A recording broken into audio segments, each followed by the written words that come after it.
Welcome to Cognitive Spirals, exploring the latest research into consciousness, cognition, and machine intelligence.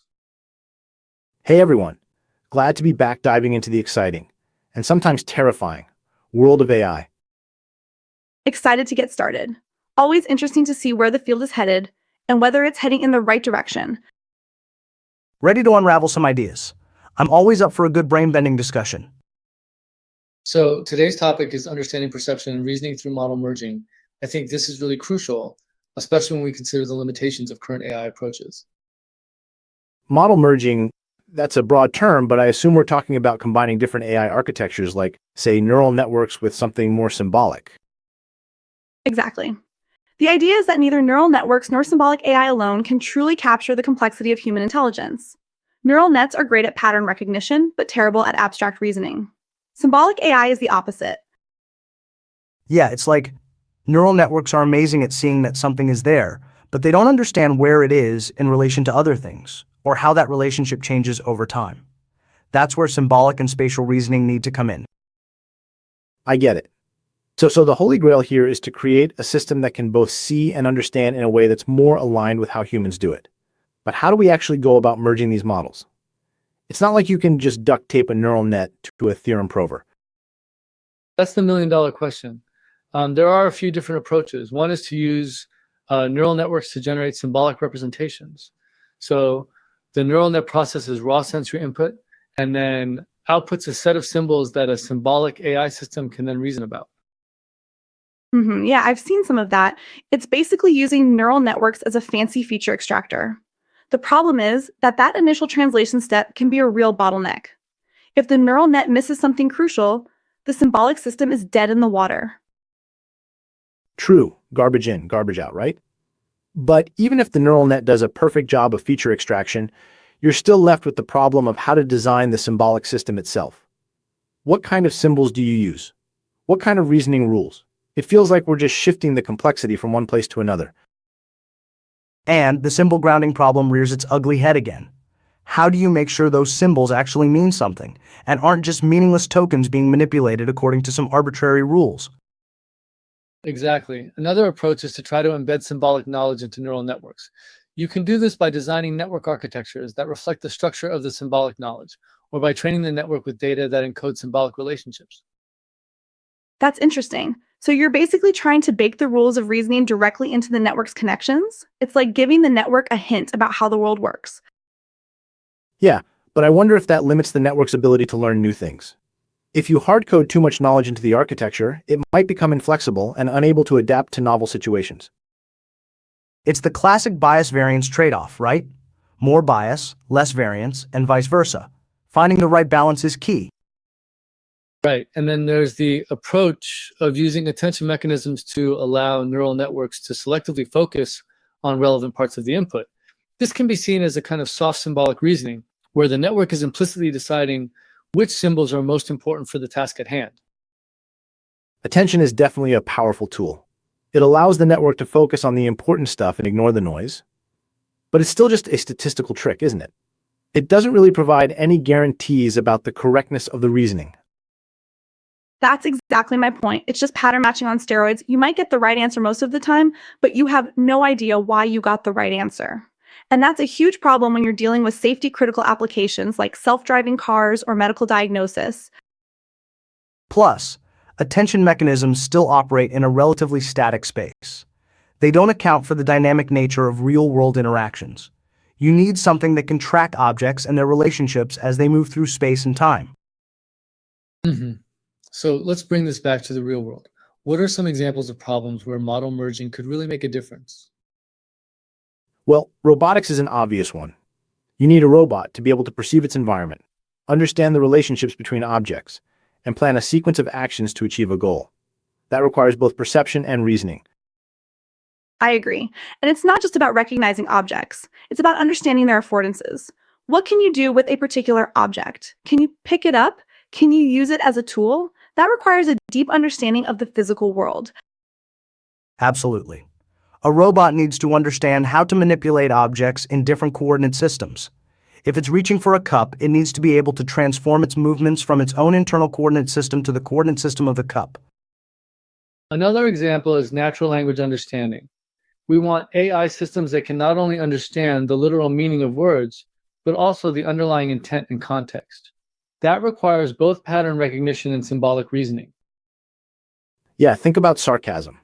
A neural network might be able to detect the words that are associated with sarcasm, but it doesn't really understand the underlying meaning. You need a system that can reason about the speaker's beliefs and intentions. And the system needs to be able to handle ambiguity. Natural language is full of ambiguity, and you need to be able to resolve it using context and common sense knowledge. And language is inherently spatiotemporal. We use metaphors that relate abstract concepts to physical space and time. Understanding those metaphors requires a system that can reason about space and time. Okay, so we all agree that model merging is a promising approach. But what are the biggest challenges that we need to overcome to make it a reality? For me, the biggest challenge is developing a good way to represent knowledge. We need a representation that's both expressive enough to capture the complexity of the world and also amenable to efficient reasoning. I think the biggest challenge is scalability. We need to find ways to make these systems work on large, complex problems. Right now, most of the research is focused on toy problems, and it's not clear how well these approaches will scale up. I think the biggest challenge is developing a unified framework for representing space and time. We need a system that can seamlessly integrate information from different coordinate systems and reason about how objects and events change over time. And I think the biggest challenge is bridging the gap between neural networks and symbolic AI. We need to find ways to make these two paradigms work together in a synergistic way, rather than just bolting them together. Let's talk about zero search for a second. That paper I read got me thinking, could incentivizing the search function within LLMs rather than just the answer be a path towards this model merging? Maybe nudge them toward more intelligent search behavior that mirrors how the brain works. Incentivizing search sounds like putting a band-aid on the problem. The underlying architecture is still fundamentally flawed for true reasoning. I'd rather see that computational power used on actual neurosymbolic algorithms. It's an interesting concept, this zero search. If LLMs can handle coordinate spaces without explicit search, does this suggest a method for integrating spatiotemporal reasoning? Can algorithms learn to jump between spaces? That's what intrigues me about it. It hints at bypassing the traditional search paradigm, which feels very brute force. If we can incentivize search without searching, we're possibly tapping into something fundamental about how the brain navigates information. Quantifying this incentivization, that's the hard part, right? But imagine a feedback loop rewarding the process of finding the answer, not just the answer itself, could lead to less reliance on massive datasets. But how do you know the process is right? Unless you have a predefined symbolic system evaluating the steps, it's still just statistical correlation masquerading as reasoning. Maybe right isn't the point at first. Maybe the point is efficiency. If it's more efficient, it must be utilizing some underlying principle that our current systems aren't. Then we can analyze that. Exactly. It could be a clue, a breadcrumb leading us to a better understanding of how to combine these approaches. If incentivized search mirrors reward mechanisms in the brain, that's a huge lead to follow.